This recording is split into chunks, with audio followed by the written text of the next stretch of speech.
Cheki. Today in history, April 25th, 1953, structure DNA ilikuwa officially published na blueprint ya all living things ilikuwa officially revealed to the world.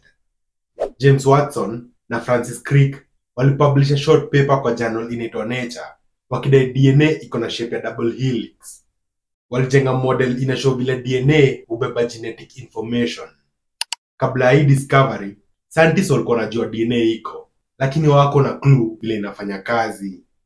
Hii model yao ilionyesha vile DNA hujikopi na vile watu hu inherit genetic traits kama height ya mzae ama dimples za mother. Think about it. Ndio maana saa hii tunajua vile diseases kama sickle cell na cancer vile uko inherited.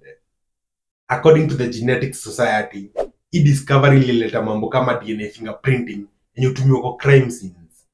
Na saa hii, thanks to that one discovery, tuko na cloning na gene editing ya kumodify crops ziko drought resistant.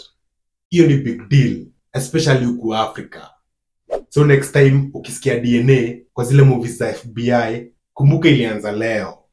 Tune in tomorrow nikuchapie what happened in history on April 26th.